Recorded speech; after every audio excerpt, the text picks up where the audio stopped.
The more you want something, the more elusive that it's going to become. So the strings of the pendulum are guilt, duty, and obligation. If we're operating out of guilt, out of duty or obligation, we're not operating out of unconditional love. And they start to lose their own identity and their own agency. Now they start to really lose their own volition, their own power, and they're basically working on behalf of this energetic system. That whole duty thing, dismantling that was a trip. The military is a pendulum.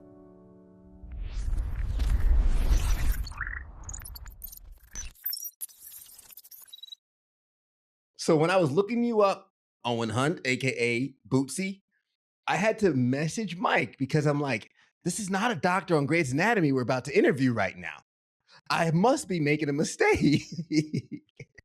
That'd be cool, man. I mean, talk about proof of infinity and a space of variations type of shit. You're like, there's some crazy fictional, there's a cartoon character on my podcast. What the fuck is going on? Hey, Yeah. we do crazy things. Are you down to just jump right in? Yeah, I'm down. Well, I love it. Let's jump in, guys. Welcome to the Full Stack Podcast. We have the blue collar metaphysician here, Bootsy Greenwood. I would say Owen Hunt, but if you Google that, you're going to get a Grey's Anatomy character. Good to have you on the show, man. Man, it is great to be here. Thank you guys so much for having me. Absolutely. I know you and Mike go way back, so I'm going to step aside. Mike, give your pleasantries. Say what's up, brother. What's up? We don't actually go that far back. It's only been what, a couple of weeks or something? Yeah, One time we hooked up behind a dumpster in the metaphysical in the bar over there. No. I wanted to bring Bootsy in to talk about reality transurfing because I had a friend introduce me to the book. I think it was 2017. And I didn't get all the way through it. I got the audio book. I listened to the first few chapters and I go, oh, this is different. So he's holding it up right there. Yes. It can be very dense. And I was in the midst of doing a lot of other personal development programs when I picked it up. And so I never finished it. And then I got hit with some over and over again. Something started coming up in my feed. I go, oh, okay, this reality transurfing thing is resurfacing. My wife said the same thing in the same week, totally unrelated, supposedly. And so, I started diving back in and joined Bootsy's school group where they're discussing the topic of transurfing. So here we are. And so, Bootsy, the first thing I want to ask you is, what is the most common error people make when they're exposed to reality transurfing in the beginning? Oh, God, that's a good question. I mean, it's just I think the hardest part is, and I'll be honest, if I would have known it was 900 pages long when I first found it, because I found it in segments, I had to hunt it down PDF by PDF on the internet. And so it was a cool scavenger hunt for me. But if I would have seen the book that was this thick, I'd have been yeah, I'm not, I already read Atlas Shrugged 5 years ago. You know what I mean? I don't need another Russian book that's 7 million pages long. So I think, for a lot of people, it's just a lot. It's just a lot. It's not necessarily that they're making a mistake. It's just so much material to consume. And he does a great job. I don't think anybody else outlines reality quite the way that Vadim does. Maybe only exception would be Thomas Campbell and My Big Toe, which is also a great book. And I think the books work really well together. But I like Vadim's explanation. It's just a little bit more fun. It's got more prose and cool stories, and it's a little bit more psychedelic. Whereas Thomas Campbell's is much more matter of fact and scientific. But I don't think it's anyone's fault that they see a gigantic book that's just you could knock somebody out with, and then they're like, I don't know about this one. And I had a friend of mine, I've recommended it to many, many people. And my friend, James, he also goes by the Admiral Hits. He's kind of a legend in the burner scene. I told him about it and he was like, man, if anyone else would have recommended this book to me, I would have never bought it. He's like, it's $60. It's the biggest book I've ever read. But then he read through it and he was like, bro, I feel like I went forward in time and wrote this book back to myself. Wow. What has reality transurfing done for you? What was the transition and the change in your life that you experienced after you discovered, whether it was the PDF sections or the full work in itself? When you finally implemented the practices, what was the shift you saw in your reality? There were a lot. The first part, so I discovered it and really like got into it in 2016. So this is a big pivotal year, as we all know. And I was trying to like make sense of what was happening, politically and just with the world. And the idea of pendulums, man, put a huge light on for me because I'm like, oh my God, negative energy, positive energy, they're both just as powerful.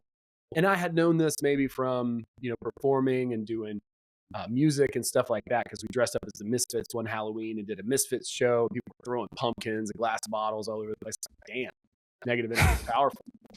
But I didn't realize that you could leverage negative energy to your benefit, right? Like, and as such good, politicians can do, and news outlets can do. And that's why they say that there's no such thing as bad press. Well, yes, there is. But if you leverage it, then that's all energy going toward your pendulum. And that's kind of like what you want. So that was one of the biggest shifts for me. And then when I learned about that same very idea of pendulums, it's like, I thought that it was maybe something wrong with me. Like I couldn't quit smoking. I couldn't quite get my health going. There were several things that I wanted to change. And I felt like I was broken inside, that I would never be able to change those things. But it wasn't me. It was that these things were pendulums. So I had internalized things that really were external energies that we're kind of like working on, right? Like, I don't think they're like conscious entities necessarily. Could be. But regardless of, how they operate beyond the, physical world where we can't see, like these are strong influences on us emotionally, energetically, and pulling us, into their vortexes, and then we become kind of like their little minions, for lack of a better way to say it, because we kind of just, we start to work into that reality. So that was the biggest idea. And at the time, I didn't have a purpose. I didn't feel like I was, I'd just broken up with my girlfriend, or we had broken up, both of us. I don't know. She'd probably say she broke up with me, whatever, and, I was working in a bar. I was drinking every night. I was smoking dope every day. I was smoking packs of cigarettes a day. And, I quit doing all those things. I got my health back in order. I started a business that I never thought I would start. I started an Airbnb arbitrage business that was very successful up until the pandemic. And I started doing stand-up comedy. I got IMDb credits on Netflix shows and television shows as a producer, and started working in that realm. And then 2020, that changed some things. And then I started coaching after that. So a tremendous amount of things happened when I found this book. And before that, I was looking into a lot of other self-help stuff, but for whatever reason, I think I was just kind of dabbling in all these areas, and I didn't really lock in and focus on one thing. And when I found transurfing, I did. It just hit the switch for me. I was like, this is it. Tied the room together, and I just went full on into it for the next, well, it's been 10 years. Well, maybe you are the character on Grey's Anatomy, bro. Are you saying I'm autistic? What's going on? Because I might be. I may possible that I am, dude. I think that's a really important point you said. I don't know if these are like conscious entities or not. Now, that's one of the things that I've gotten from the book myself, was he doesn't go into that. He basically says, this is as far as I can take you, and don't waste your time considering these things, because you're never going to find sufficient evidence one way or another, and you'll just spin your wheels. Might as well focus your energy and attention on things that actually will make a difference, and test these things out for yourself and just see what happens. Yeah, I think that's really good. I mean, there's just some things we can't explain. Like, why are we here? No one knows. We've been here for maybe millions of years, and no one can explain that, but the way that energy is structured in the hierarchies, it's very real. It's real in nature. And when I first found out about this concept, I was scared. I was like, oh my God, the pendulums are out to get me, but the Gnostics have the word for it. Like, they're archons, Christianity is principalities, powers of the air, whatever. If they're conscious, if they're not conscious, we don't know. I kind of like the idea of just saying, hey, these are just like energy forms or whatever, vortices, or they call them tulpas or tulkus in Buddhism.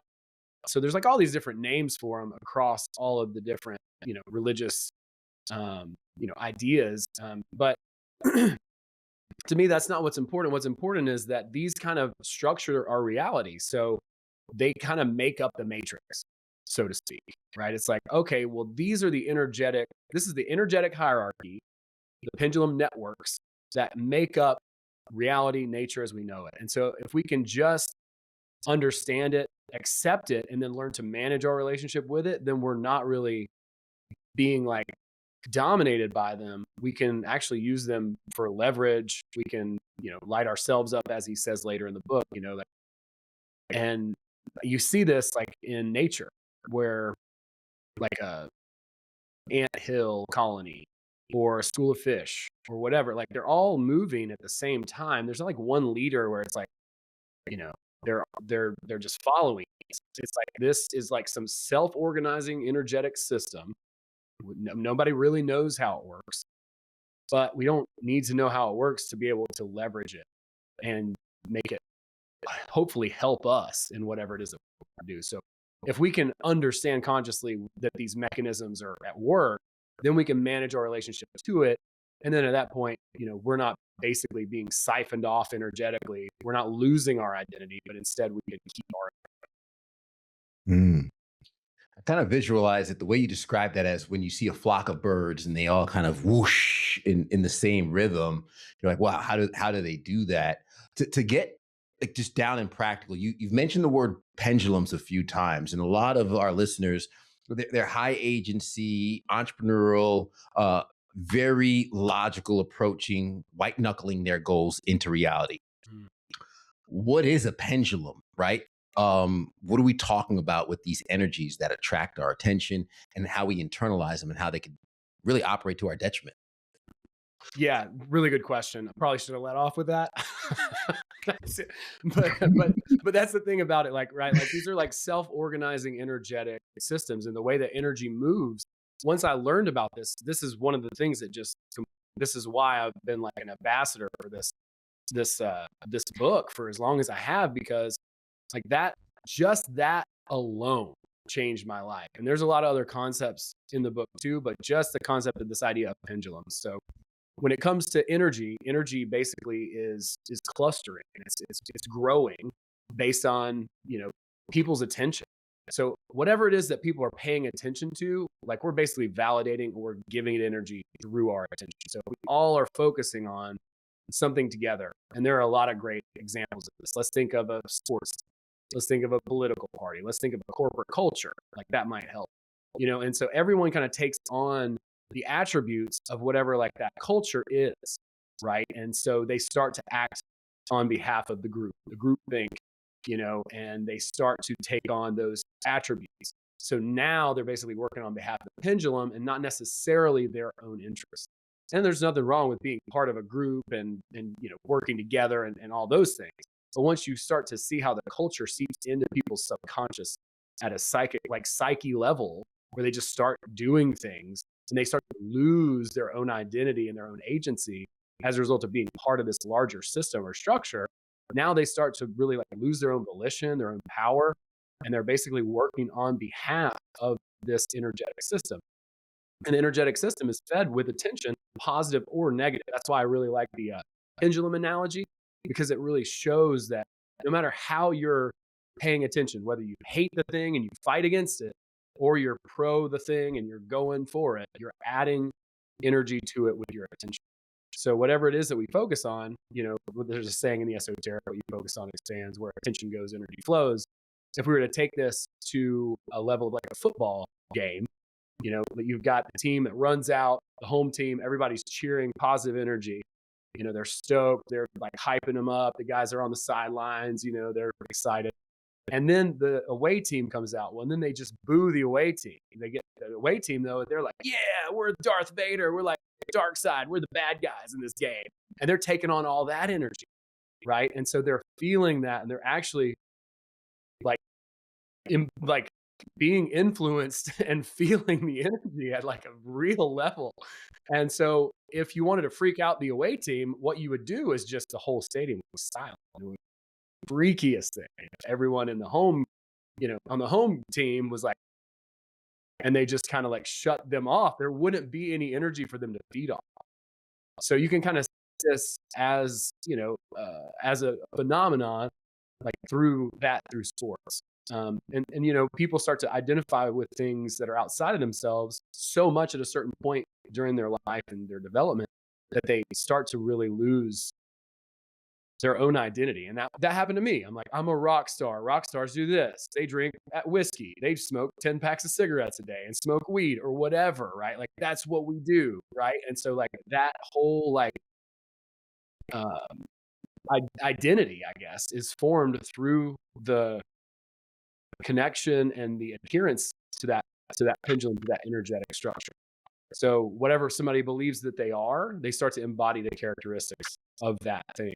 And there's a real energy that's on between the person and the idea itself. Because as we focus on it, you know, we start to really lock in with it. And then there's more people, and then more people and more people. And then you start to see flash mobs, or you start to see protests, or people doing things out of that they would never do. You know, they see red and they start to do things that they would never do by themselves, but because they're being influenced. There's another book too that's like Gustave Le Bon. It's an old French book called The Crowd, and he talks about this exact idea back in like 17 or 18, which is crazy. So like this is definitely a phenomenon that's been perceived, and it's happening on an energetic level. We can't necessarily see or perceive of the energy itself, but we do see the expression of it. And so when he talks about pendulums, that's what he's expressing. He's saying, look, there are these structures in place, and we basically become beholden to these structures. It's basically how the matrix is created around us. And so the more that we identify with it, the more that we kind of like lose who we truly are. And the kind of goal of the book is to get back to our authentic expression, to be our real raw selves, and to find our true goal.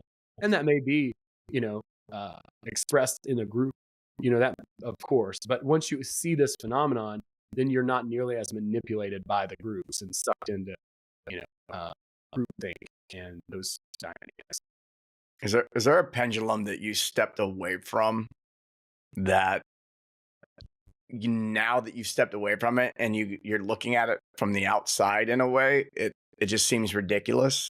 Like, there's a lot. Yeah. I mean, the first thing is I think of as stand-up comedy.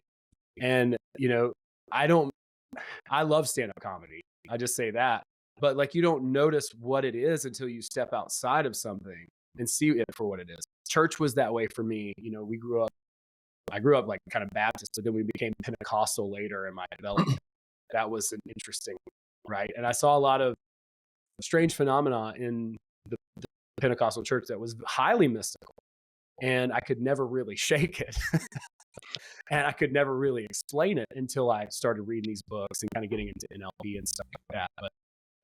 But yeah, the media and even Hollywood itself, you know, movies and TV and entertainment, which has value. But I just, you know, when I was working as a producer, I would see how serious and how intense people were about their job and how seriously they took it and how much they would suffer and be proud of it.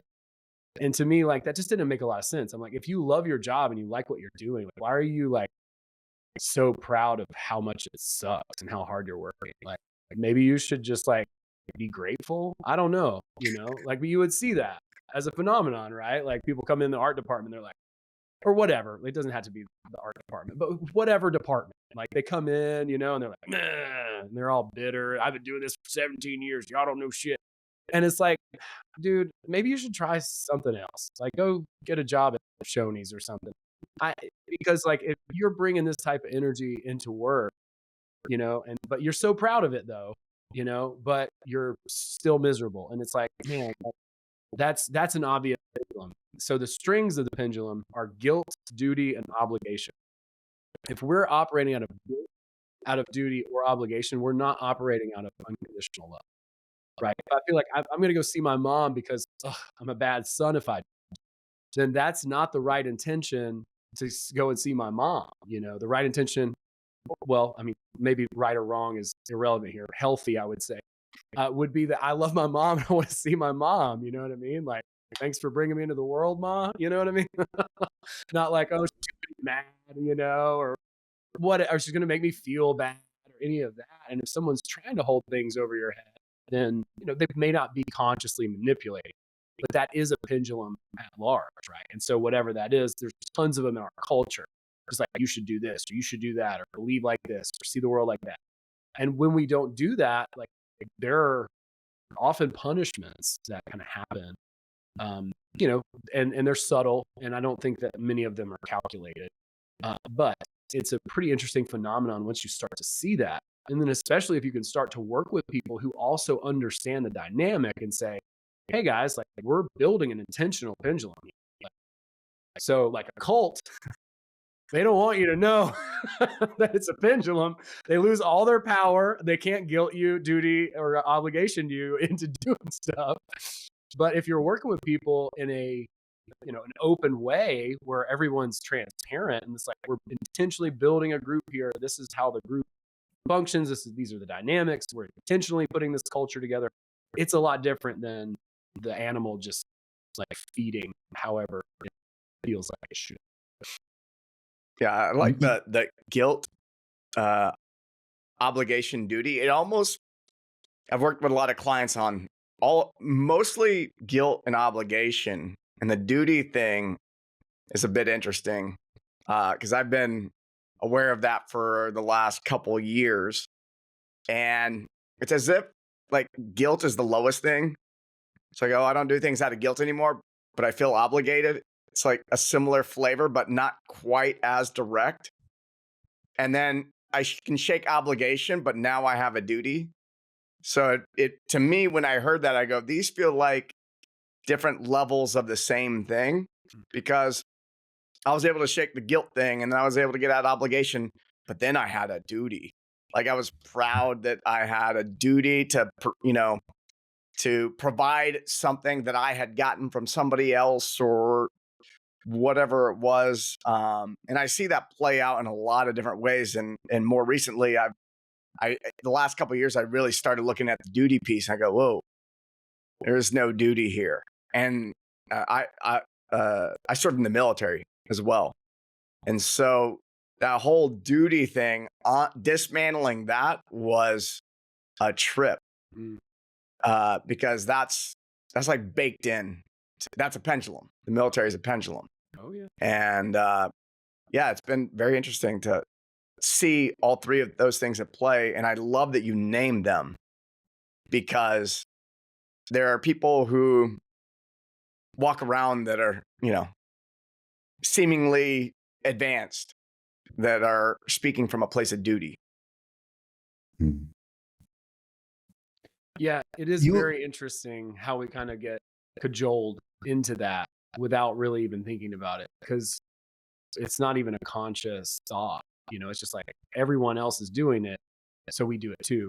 And there are positives to groupthink too. I'm not trying to like paint the whole thing ugly here, because like part of the reason why we don't all just like jump off a cliff or something is because we're pinging off of each other, and we're learning from each other's experiences and mistakes. So I'm not trying to say it's bad to be part of a group, and I'm not saying even that pendulums are bad or wrong or evil or any of that. I'm just saying like this is sort of this invisible structure energetically of the world at large that we live in. The Gnostics called them the archons, and there's all these other explanations for this, like egregore is one from Hermetic magic.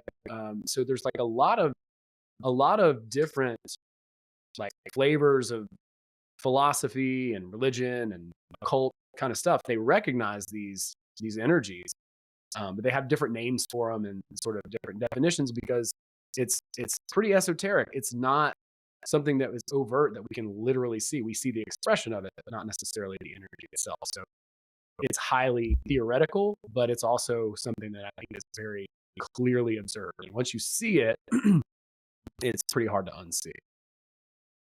You touched on it briefly before when you mentioned the work ethic of those around you in producing. And one of the questions I had as I was jumping into this and preparing for the interview was the hustle culture that a lot of us find ourselves in, and the influencers, not going to say any names, but you see them online of work every day, no days off, embrace the suck, and I've been following this regimen, yada, yada, yada, to the point where people glorify the pain that they go through in order to get the outcome.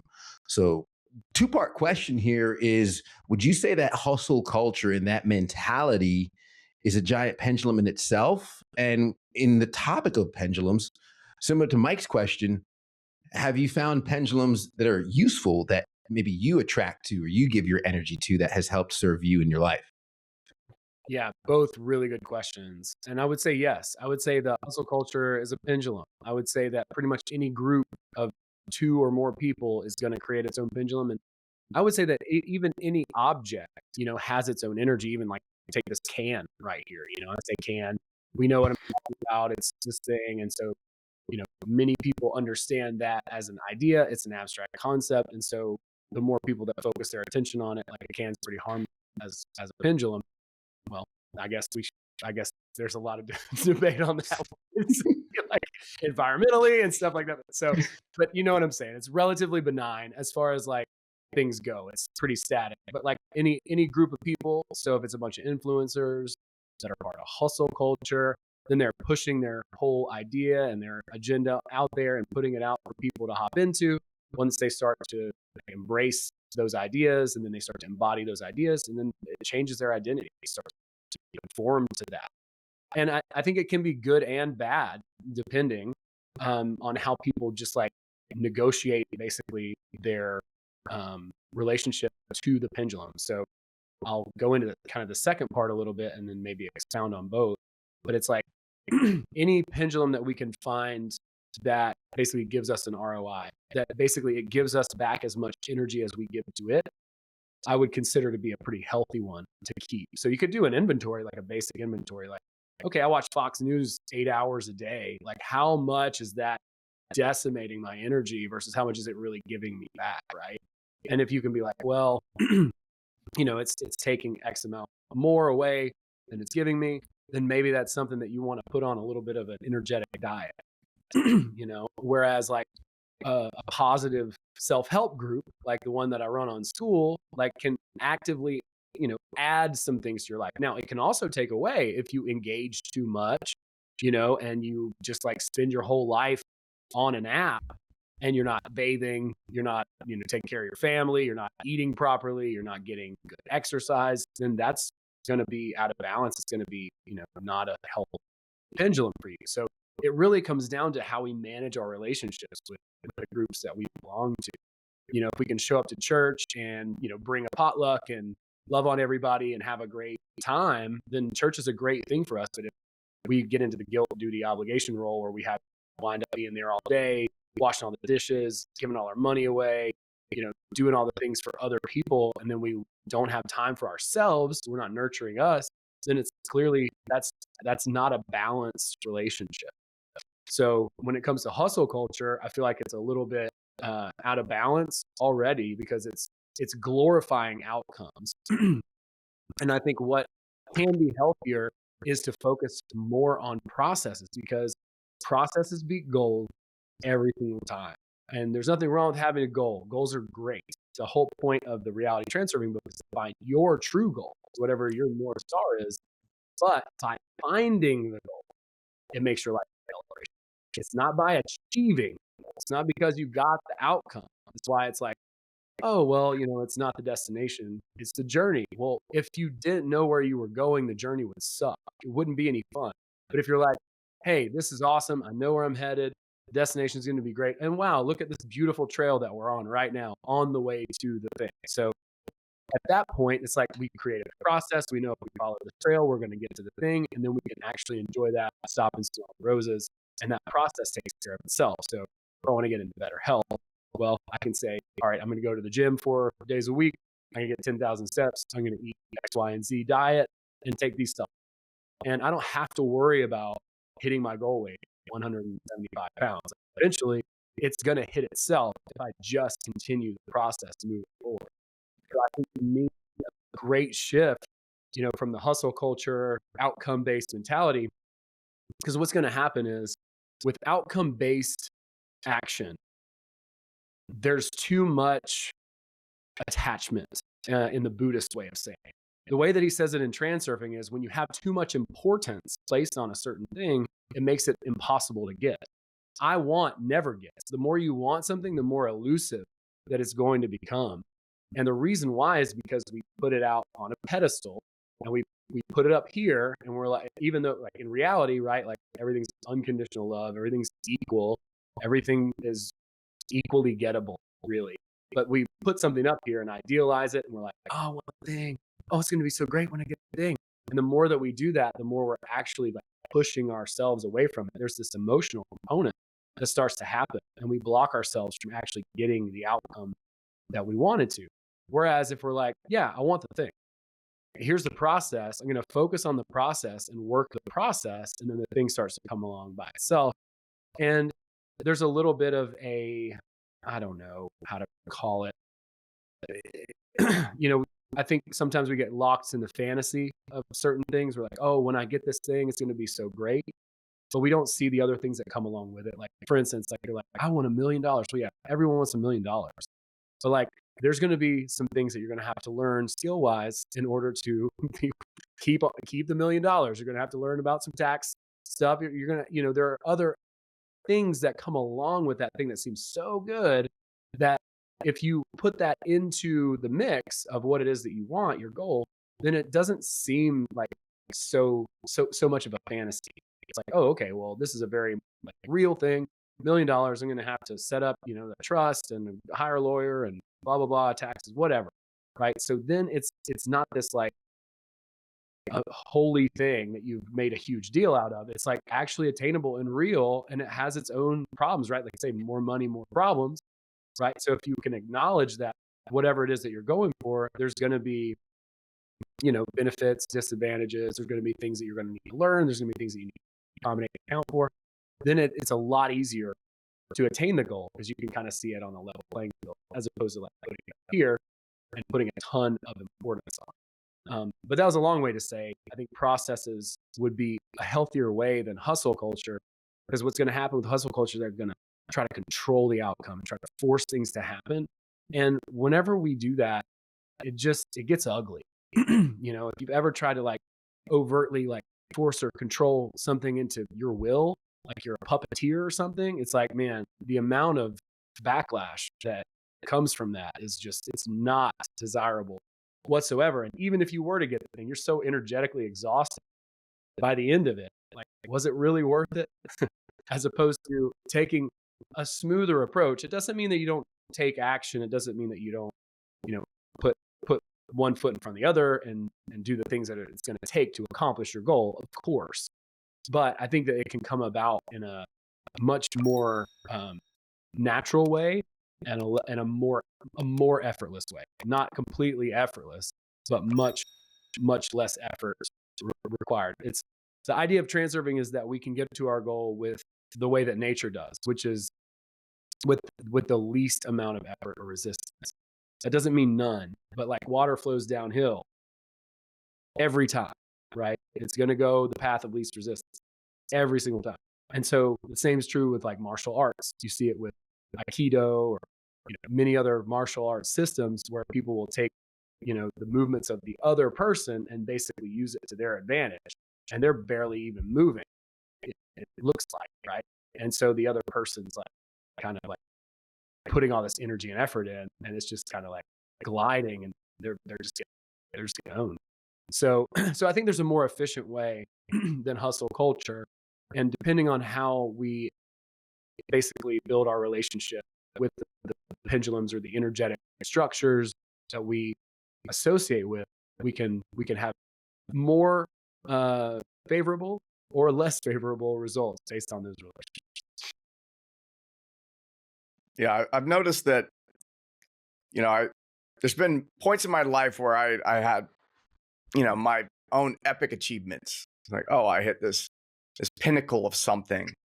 And I noticed, and this is total hindsight, I was not familiar with these concepts, when some of this was happening, but I can look back and I can go, wow, the things that I achieved, I basically had the goal in mind.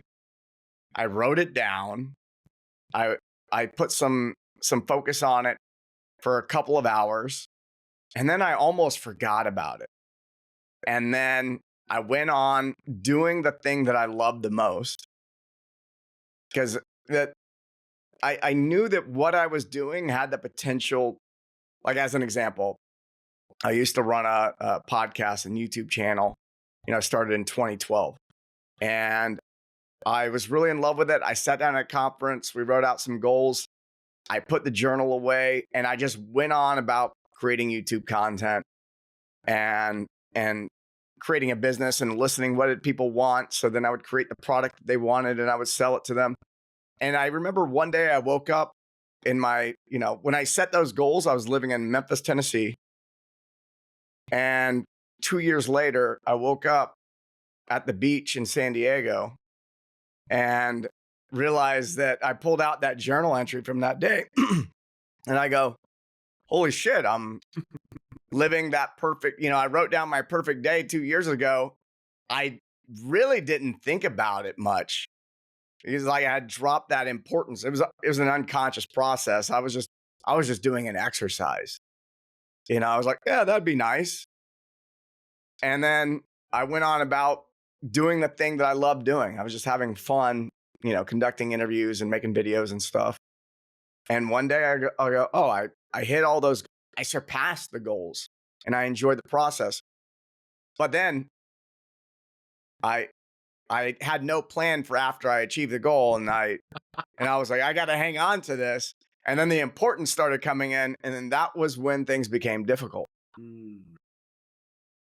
That is so, yeah, I've had similar things. It's like you're walking across a bridge and you look down. They're like, don't look down. Once you look down, you're like, oh man, I'm cooked.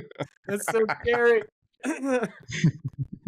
But I love that. And I think there's something to that, to your point about the unconscious mind, that like you have a goal in mind, you visualize it, you take actions, whatever actions you can, you gas yourself up because you took the action, because you're on the process. Hey, I went to the gym today. Boom, crushing, like whatever it is. And then every single time. And so you're building what he calls in the book a wave of fortune. Or there's another book called The Winner Effect. It's awesome. It talks about how we literally change the brain chemistry in our mind whenever we're winning. Winning success is the secret ingredient to success. And it just builds on itself. But you clearly like had a vision, and your subconscious mind starts to take over, and you're taking action, you're appreciating yourself for taking action, and then lo and behold, goal nailed. You've accomplished the whole thing, and without really a whole lot of like overt stress or effort, you've done the things that it took to do those things to get there. But it wasn't necessarily some engineered type of like yeah, the more I try to engineer success, the more challenging it becomes. And that can trip some people up sometimes. They start asking like, what's the process? And there is some process and good goal setting. But yeah, but it's usually not the way. Look, if the goal setting that most people do worked, everyone would be successful. That's right. Right? It's like I always think about it like that, is whatever is the most popular mainstream thing is not what I want to do, because it's getting the average results. And the average results, I don't want average results. I want extraordinary results. When do you take people through goal setting? Yeah, it's kind of my specialty. I would say like the purpose and goal setting are really what I like working with people on. And I would do like very much to the military, like the backwards engineering. You reverse engineer the thing, you put the far goal here, and then you step back to where you are now. You do these milestones along the way. And then you create processes, the milestones, and then visualize the milestones and the long-term thing too. But also be flexible with how that rolls out. I think the biggest stumbling block is that people have a certain way that they so-and-so is going to talk to so-and-so, and then that's going to happen, and then they'll tell, so-and-so, and then I'll get the opportunity and it never happens that way. You got to detach and be flexible in the how, be firmly focused on what you want, but not necessarily in how it's going to come about. That's really where I think most struggle.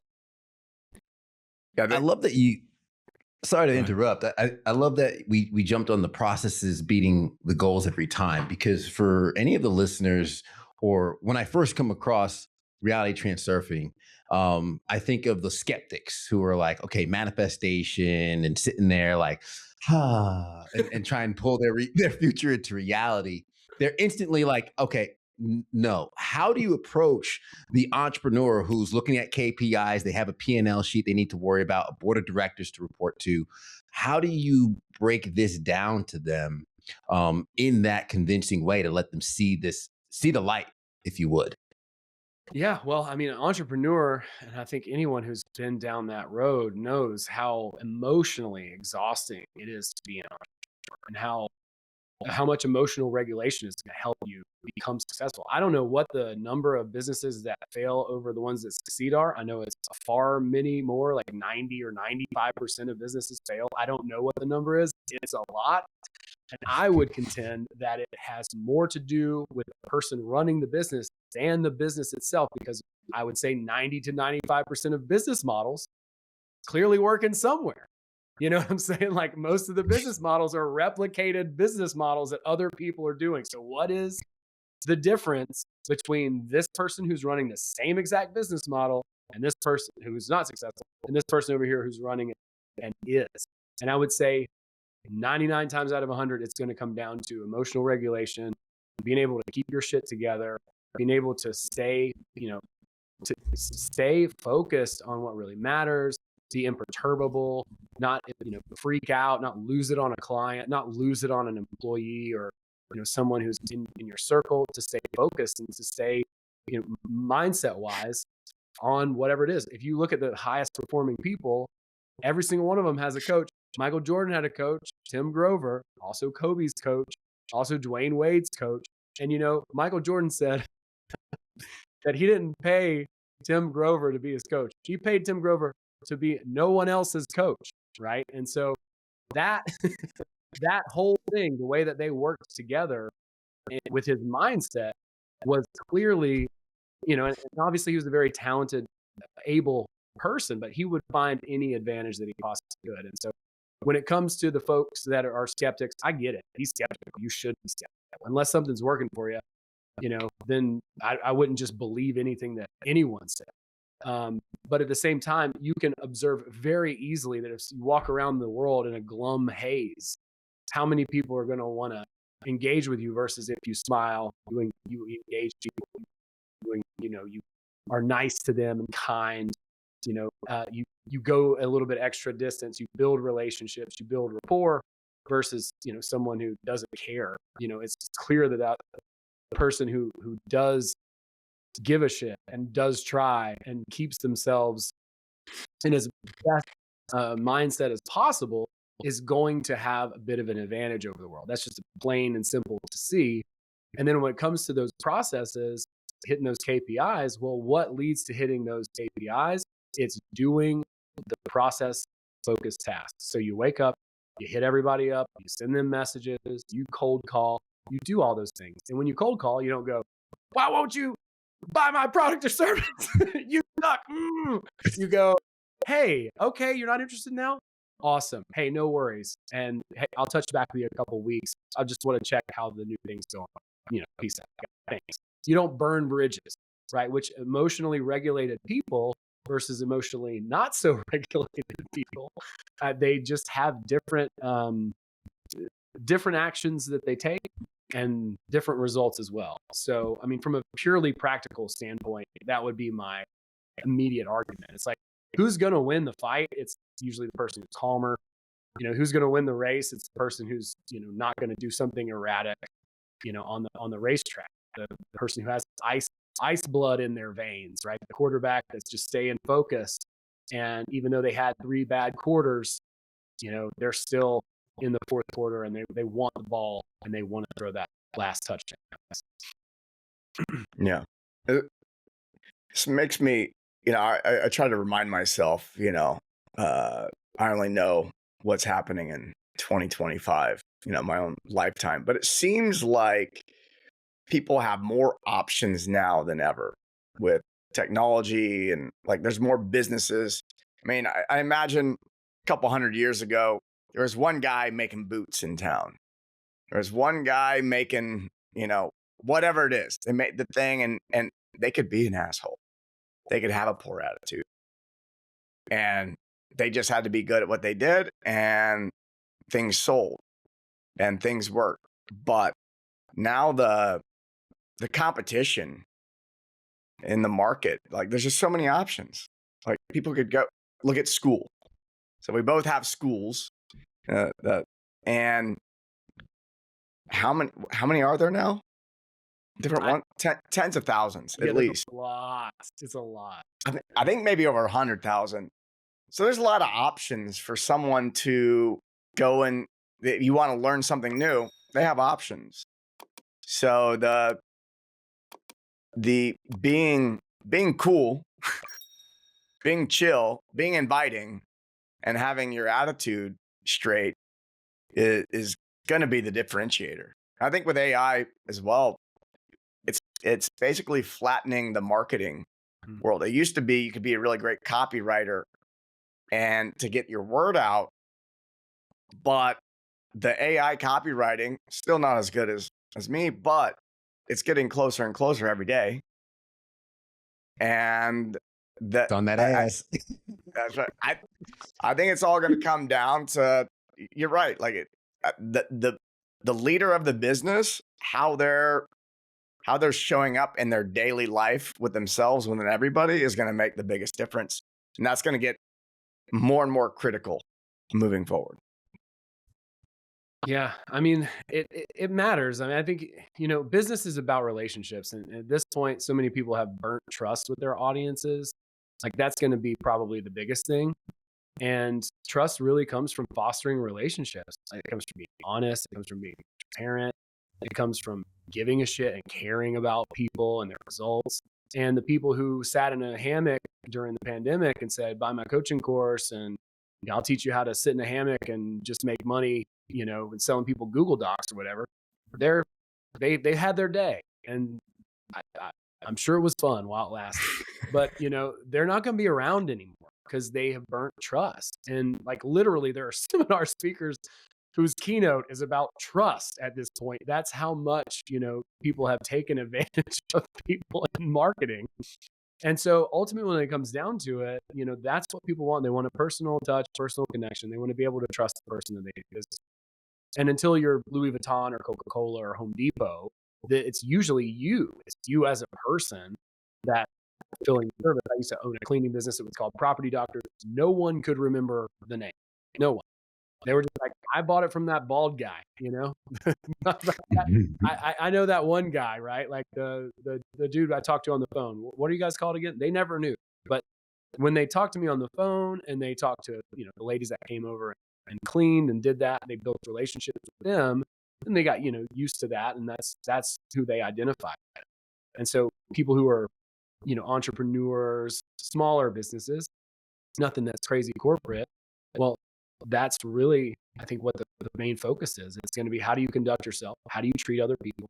And how do you build relationships with folks where you're building trust with them and showing up? Because if you're not showing up, then someone's willing to do it. So I think a big part of that too is finding something that you really actually want to deliver on. And if you don't want to show up, then find something else to do, because there are a lot of talented people out there in any niche. Speaking of finding something else to do, there are also people who've found success, but they've climbed up the wrong ladder. And while the view is nice, it's not the view they wanted, and they are looking for something else. And I want to touch on like space of variations, right? Or how reality isn't linear. There's multiple realities we could experience. And when we're talking about reality transurfing, how does one sit with the fact that they've been successful in one realm, it's the wrong ladder, but now they need to transition into something else? How do you change your current reality and make that shift? Yeah, that's a case by case basis for sure, but it's such a good question. I mean, I just want to touch on the leverage point that infinite realities existing is, right? Like we got taught in math class. I didn't make this up, guys, okay? Infinities are real. Infinity is a real thing. Third grade math teacher, Mrs. Portwood, she taught me infinity, okay? So I'm not making this up. So whatever. I'm not trying to convince anybody of anything, but mathematically, it is a concept that everyone pretty much across the board agrees.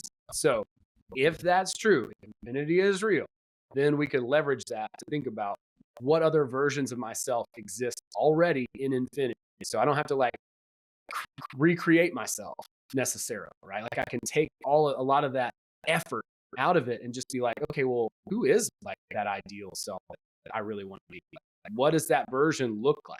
What's their weight? What's their interests? How much money they make? Whatever. And then you start to focus on that. And then you start to write down what that is. And then you can start taking action steps toward who that person is. And there's one chapter in the book that's a little bit later. It's called Forward to the Past, which is trippy. I love the Reality Transurfing book so much because it's so psychedelic, man. The ways that he explains things. But Forward to the Past, it's not time traveling in the conventional sense, but the idea is that whatever it is that you want or wanted, probably very likely if we were to poll those people who had gone very far down, a direction and then become very successful, it was probably something that they really identified with earlier in life that they probably gave up on to go down this path. And so very likely they would want to shift to what that earlier maybe childhood desire or dream was. It's a great way to kind of find out what your purpose is, what you're drawn to, what is going to motivate you and all of that. Well, even though them shifting into a different career that might resemble something that's more aligned with them might look different than if they would have pursued it from the beginning. It doesn't mean that it won't still be as fulfilling. And it doesn't mean that the essence of it isn't still there. The essence of it absolutely is still there. And an analogy that I'll use is we could see the same play in different theaters. We could see, Oklahoma as an example in Oklahoma at a high school theater, or we could see it on a Broadway stage. Now, the actors are different, costuming's different, the setting's different, but the play's the same, the story's the same. So for that person that wants to transition and go into a different career path or do something that they really feel passionate about, even though they didn't do it for the past decade or the past 10 years, or they didn't, move in that direction before, they can forward to the past and they can still have the essence of that. They can still do the thing that they want to do that makes them feel fulfilled, complete, or whole, or excited, or passionate, that they're really motivated and stoked to do. It just may not take the same physical form. Kind of like how we talked about the pendulums are these energies, and we don't really see the energies themselves, but we see the expression of them. It's kind of a similar idea where that essence of what it is that they want is still there, but it might not take the same form. And one example that I will give is like, I love doing comedy and sketches and stuff like that. And I haven't been doing as many lately, but when I was doing them, it was actually more fun. When I was a kid, I wanted to be on Saturday Night Live. And then when I started to play around with my friends and like, we would just goof around and write sketches and make these things. It was so much fun to do that. And the essence of what I wanted was there, and probably even better because Saturday Night Live is so competitive. Those comedians are really go through the grinder as they go through that whole entire process from what I learned. Now, it looked so fun when I was like a kid in the 90s, Chris Farley, Adam Sandler, we see some of what happened to those folks and all the pressure and all the stress and all the things that they had to endure. Whereas it's like, well, when I'm making a sketch with my friends, like, Nabisco ain't going to be pissed, what I'm saying? Make fun of their cookies in the sketch, right? Like, or whatever, right? Like, there's not going to be all this external pressure. And so we'd have fun. We'd do like a sketch where I like fell in love with my sleep paralysis switch or something, some crazy woo-woo silly sketch. And we do it and just have so much fun and just be laughing, making it. So the essence of it still there. The expression of it, TikTok reel 700 views, you know what I'm saying? But it's still the same. You know what I'm saying? It's still the same thing in its essence. The expression is different. So, you know, for anyone who is looking to, you know, transition or move or add, you know, part of their life to doing something that they feel is more aligned to them, I recommend that they do it. And it's never too late to shift over and do something. And very often too, there's a logistical way that's practical and makes sense to keep, you know, keep doing a certain thing if you feel like that's your, you know, you want to keep your livelihood, or you want to keep, you know, your family, you know, at a certain lifestyle level or whatever, and still do the other thing too. That might be, you know, starting a 501c3 or some sort of charitable organization, or doing something, you know, a little bit outside of the box that's additive, that kind of helps you, you know, embrace the other choices or the other career that you have as well. So it could be like just an additional foray as an example. So yeah, I think there's a lot of ways to do it. You know, it's not, you don't have to burn all the ships and, you know, quit everything and jump into, you know, full-time coaching immediately off the rip, you know, and start like fighting battles and, you know, getting eaten alive by Facebook ads or whatever. It's like you can you can start to build. Been there. Yeah. I mean, yeah, dude, they're tough. You know, you can build something along with something else, and I think you can balance things out. I think that's a smart approach. That's fantastic. And I asked that question because I'm going through that transition myself, and what hit with me the most was that excess potential, the importance I put on the goal of transitioning out of my current reality into a different one. And I laugh because as I'm reading it, I'm like, holy crap, of course. Like the closer I feel, the more obstacles pop up. And it's similar to what we've said on previous episodes where Mike talks about bringing fun to what you're doing, regulates the nervous system. I see how all these connect, right? Like my very logical brain is like, okay, of course, if I'm bringing fun to it and I reduce the importance of it, I'm probably calmer. My heart rate variability is higher, so I can make better decisions in the moment. And that will allow me to utilize the options in front of me with more discernment. So for anybody who's listening and they want to start implementing these practices, and I know you mentioned your life changed. You've preached it, but when you implemented it, that's when the changes actually happened. How does one go from zero, never heard of this, they've watched this, they're 57 minutes in, and now they're like, all right, I'm buying what you're selling. I want this in my life. I want to reduce the importance. I want to be in alignment. I want to pull in this reality. How do they do it, Bootsy? Yeah, it's such a good question.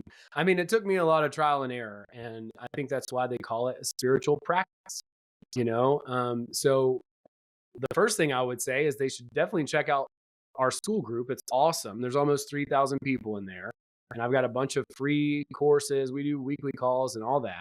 So if you want, you know, some shortcuts to this information, then that's a great way to do it.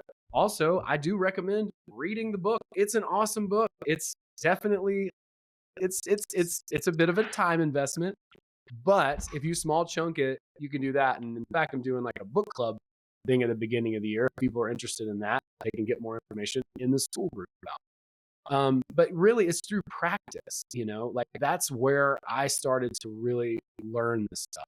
And I didn't really have anybody to give me much guidance. I was just kind of going with what the book said and trying it out, and I was just going to focus on it. And I figured some things out through maybe a lot longer time horizon than I maybe would have liked. But that is part of the process. And what's cool is, like, you know, I was able to solve some other problems that, you know, like you're going to kind of encounter once you solve one problem, you see another, like new levels, new devils, as they say. So, you know, it was able to kind of figure some things out just through a lot of trial and error. You know, just the idea of energy alone and the pendulum idea that we discussed today could really dramatically shift someone's life and then you couple that with that winner effect or wave of fortune, all of a sudden, like you can build a ton of momentum for yourself and really be in a completely different place just with those two concepts alone. Well, maybe the infinite one too help for mental, but those three principles are the three first chapters of the book. So if people just read that and start to implement those things, I think that they would see results pretty soon. And then if they want to continue, going down that direction, there's a ton of nuance when it comes down to it, and all these little, elements that they could start to play with. But really getting the first things first and the most fundamental things put together, I think that's going to have the most dramatic impact. Because just like for me, when I was reading all these different books, but then when I found Reality Transurfing, I was like, okay, I'm doing this one. Like I locked in on it. This is my thing. I'm going to do this model. And so whenever we just decide and we're fully on board with the thing, then all of a sudden we start to see those results. We will see where we have messed up. It's a spiritual practice. So it's like you have to allow yourself to make mistakes. And sometimes you're going to, and that's okay. But mistakes like pave the way for those victories. Because as soon as you take an action, you're like, oh, I probably should have done this way. You're starting to tap into your intuition more. You're starting to get that feedback from the world and really like tack and put yourself on the right path toward what it is that you want. And so, from there, aligning with people who have similar interests and values, who have good mentalities and good attitudes, and just putting yourself in a position of the most leverage possible. So yeah, I practice. It makes better.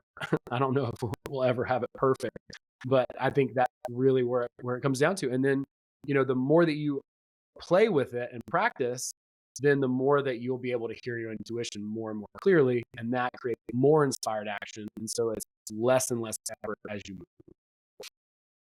Yeah, I really like that approach. I think a lot of people, what I notice is they listen to a bunch of podcasts or they read a bunch of short books or, pop psychology books or whatever, and they just keep skimming the surface.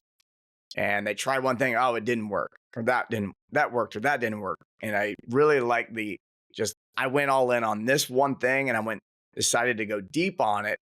And then I tried it and it didn't quite work out the way I was anticipating. And so instead of moving on, you just say, okay, how did I apply this principle that wasn't quite the way I want it to manifest? Okay, I'll try it again, but slightly differently. And then you start finding your way.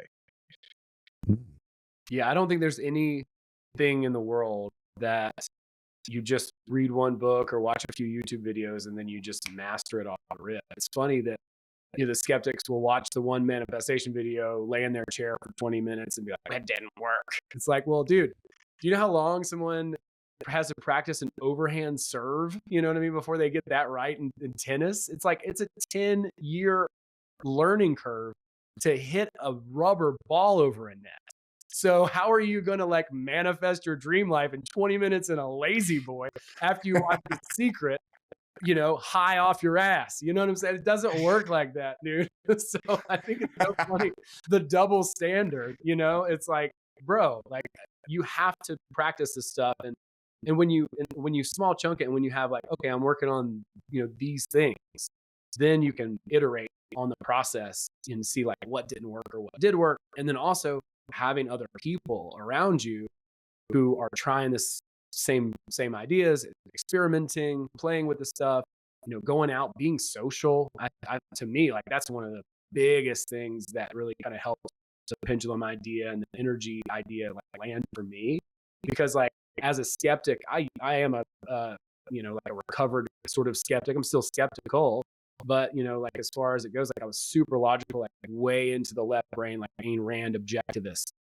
And I'd be like, well, it doesn't matter, happy, sad, blah, blah, blah, like everything has to make sense. But it's like, she didn't explain everything. No one can. So I started to notice too, that like the way that my disposition and my attitude kind of like impacted like a space or a party or a group or, restaurant or whatever, wherever I was at. And I'm like, oh, damn. Like I can see that I am manipulating this environment energetically, and how people are keying off of me and how they're responding. It has everything to do with my energy. And it's 99 times out of 100, it has nothing to do with it. It's just me. If it's awkward, it's because I'm making it awkward. It's not their fault, dude. And it took me a long time to kind of see that. But through a lot of, I joked about being autistic earlier, but like through a lot of like social interactions that were like very uncomfortable and very not fun. And I don't want to have to like if at the end of this life we watch a movie, I'm gonna be so embarrassed so many times. But through a lot of that practice and a lot of that failure, like that's where I started to learn and pick up on some of this ability to kind of sense energy. And that's through going out, being social, exposing myself to other people and listening to how they felt and what they saw themselves, and realizing that we were kind of like involved in building the energy together. So like it's a very kind of, it sounds woo woo, but it's like, you get out there and tell me that you're not having an influence on the environment energetically. Like literally everyone's nervous system is pinging off everyone else in the environment. So absolutely you are. It's scientific proven.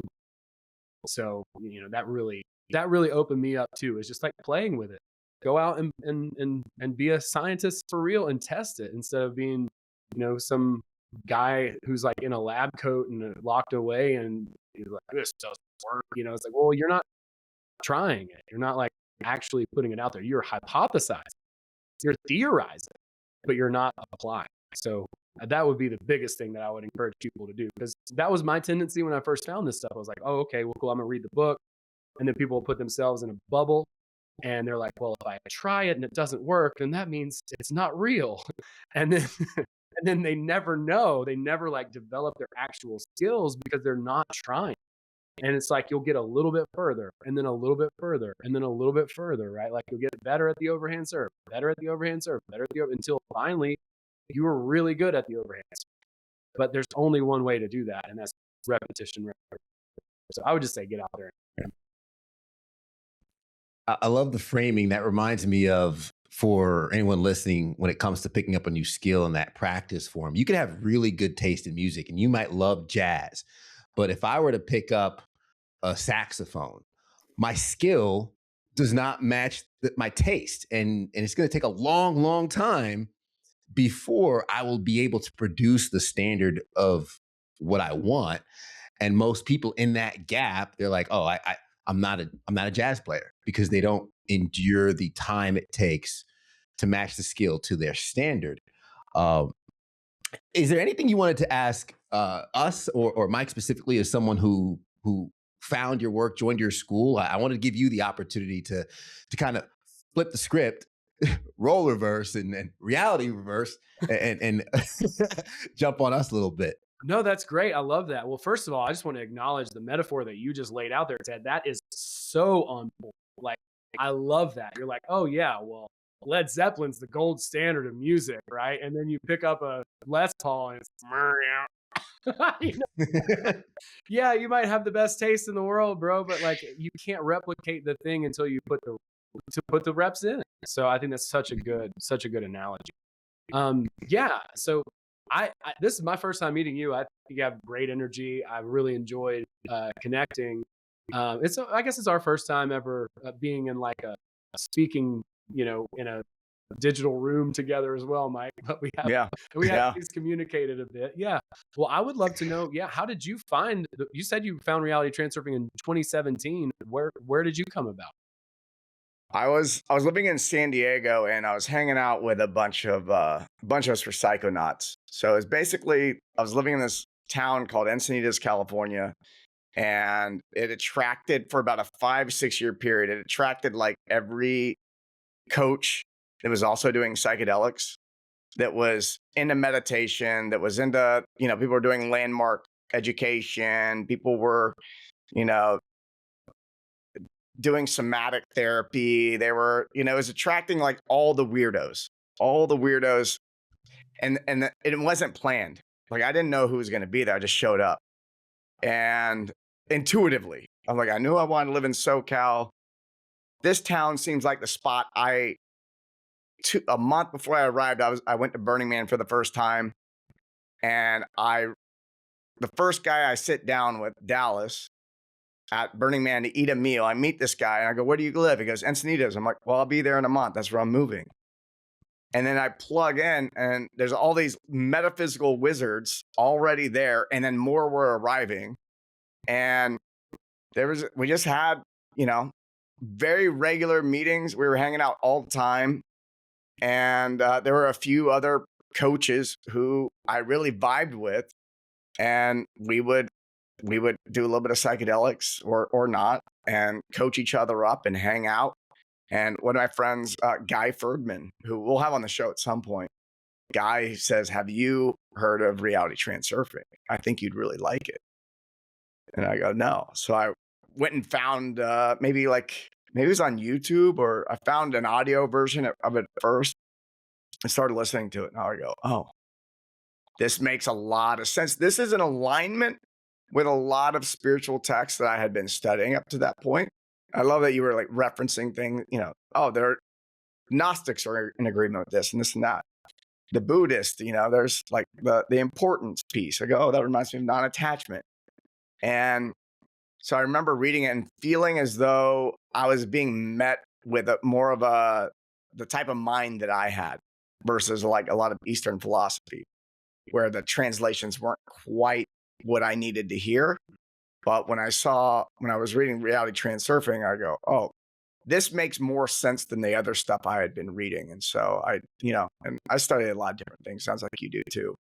But it's really stood out to me as a really good foundation for metaphysics. And for anyone who studies metaphysics, one thing that I've found that it does differently that feels much easier on my nervous system is it's really making a choice. You have like the field of variations. You're making a choice versus being the creator. So I think in a lot of like modern spiritual circles, it's like you're the creator of your reality. And this hit me just the other day. I go, something about this feels easier, which is usually a good sign. When you're in metaphysics, you want it to be as easy as possible. It already exists, and all I have to do is choose. And that instead of claiming like, "Oh, I'm the creator," like creator is like I have to do something. Mm-hmm. But in what I got from it is just, it's a choice. And so that's one thing in transurfing that I feel is more empowering than what I've run into other places. Yeah, I really like that. How cool and like fortuitous that you run into all these wizard hippie coaches and when you moved right after Burning Man. What? Yeah. That's awesome. Yeah. It was crazy. It was crazy. Not all of them were hippie though. That was the thing, is like most of them were really successful. Mm-hmm.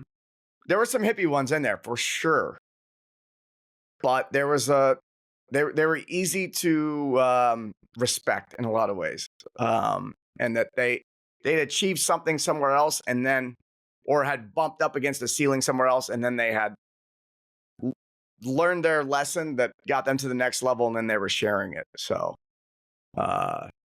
yeah. Yeah, that's super cool. Are you still in Southern California? No, I'm in Austin, Texas. Oh, dude, I was literally just there. Oh, really? Yeah, dude. I did a workshop there. I've got a cool network there in Austin. I'm happy to link you up with some friends. Oh, please. Yeah. Next time you come out, I'll probably be there in February.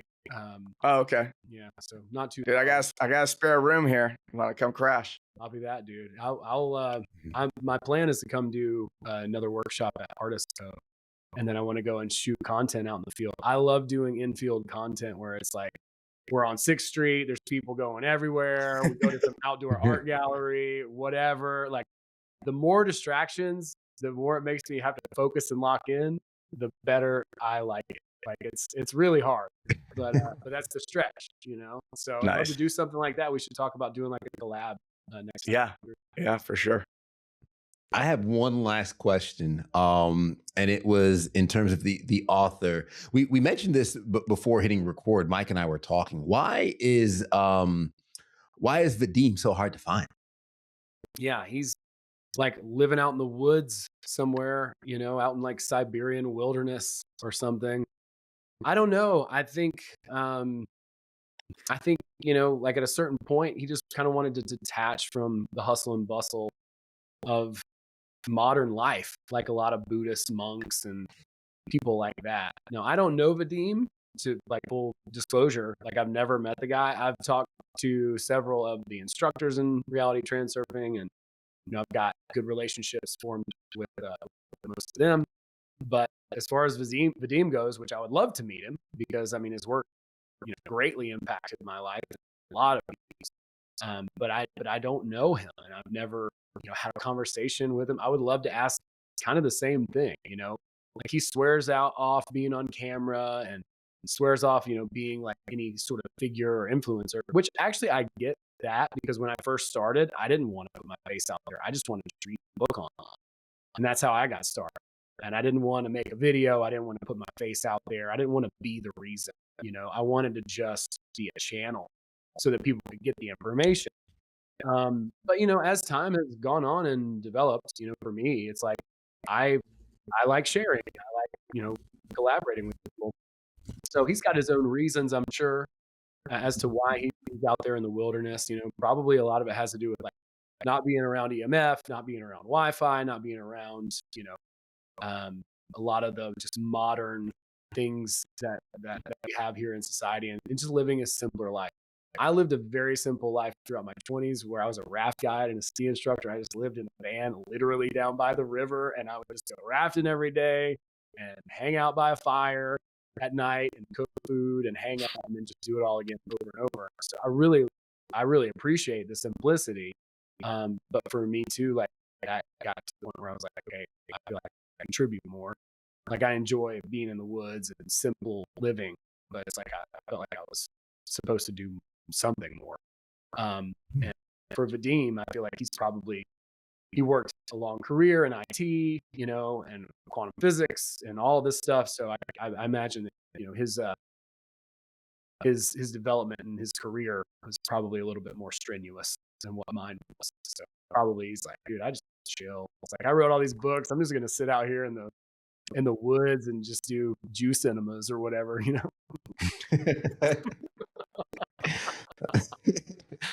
I guess that's a step up from the coffee enemas. I guess so. I don't know. Man.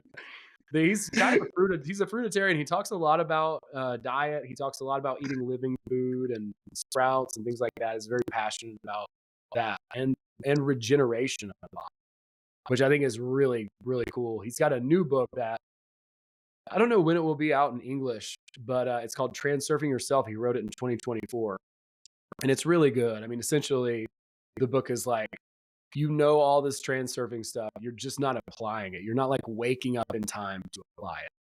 And then he goes into diet as well, which I'm certainly not a dietitian. And I think probably if we were to contrast, the food quality in, Eastern Europe versus what we have here, it's wildly different. But, but he's real big into that kind of stuff and just general like health practices. And I have some clients that are doing some of that stuff, who are growing sprouts and doing like what he calls melted water, which sounds like the coolest thing ever. It's like you take shungite and it sounds like the baddest ass band that I've never heard of, melted water. Like, I'll buy the CD. Melted water. But like he has all these like things that he does that he, and he shares, and he's got a bunch of other books like this one. Must be back on the shelf. Talk to the Priestess. Man, have you read that one, Mike? No, it's on the list. Holler at me. I'll send you the audio. Okay. Yeah. Okay. Mm-hmm. It's nice. still good. It's and it's shorter. It's like 3.5 hours. It's not 27. Where can folks find you? You can find me at bootsygreenwood.com. Bootsy Greenwood on all the platforms, YouTube, and I have a website, bootsygreenwood.com, and then my school group is really where I hang out the most. So if people want to get at me, I'm very active in school. I'm very very, very communicative via DM in there. So would love to see more people in the school group. We're almost at 3K, so would love to see a couple of folks pop in and love to connect. Nice. I don't know. Mike, one last note. That's the Transurfing School. That's If you go into school and you search it, the Transurfing School, you'll bump into it. That's right. It's free. Like the Ohio State University, the Transurfing School. But That's yeah, right. we there are a couple other ones, right? And I don't think that the other ones are free. Mine's free, and and then I have some paid offers in there, and I do coaching myself. I've been wanting to inquire about it. But yeah, I want this information to be out there. Like, I'm really passionate about it. It transformed my life. So I want people to learn it. I think the more people that learn this, the better the world gets, right? The more people who are acting on their own intuition, their own inner authority, which is really, what I want to empower people to do instead of capitulating to the pendulums. Like, hey, what is it that you want? Build your reality, and make it what you want. What's your value set? What's your constitution? What's your credo? Put it out there, put it on paper, and then stick to that. And if it doesn't fit that, then let go. Let it go. Don't even engage. Yeah, so I appreciate it. Thank you guys so much for the time. I really had a great time. And I hope I didn't say anything too offensive. If I did, feel free to cut it out and just, he's a comedian. No, man. Being offensive is my job. Okay, cool. You're good. Yeah, you were in the military, so I guess we didn't go too far. I've had to pull myself back as soon as someone's like, was that offensive? I'm like, what are you talking about? I have no idea what. Oh, that's awesome. Someone else gets offended. I'm like, what happened? What'd I say? Or was it them? I don't know. That's great, man. Yeah, dude, I will definitely see you in Austin. And Ted, where are you out of?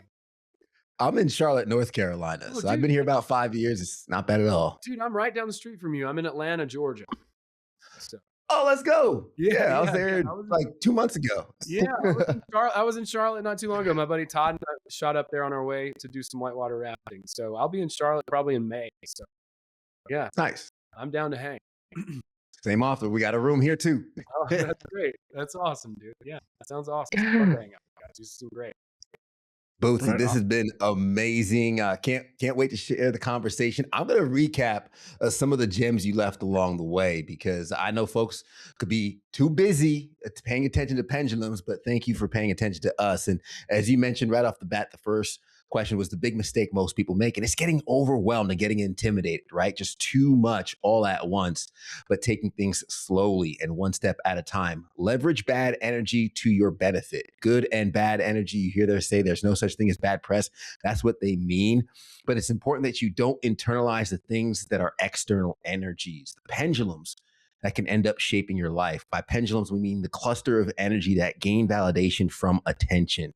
Now, you identify with the pendulum too much to the point where you start losing yourself. You lose your own identity, and you don't notice what it is until you step outside of something and then notice what it is, right? You can't see the forest when you're amongst the trees. Strings of a pendulum, the guilt, the duty, the obligations. And as Mike pointed out, how that rung just goes up and up. You can get past the guilt, past the obligation, but that duty piece might be that last step you need to work on. And then auditing your pendulums. What's the ROI of the energetic diet that you have? Processes beat goals every time.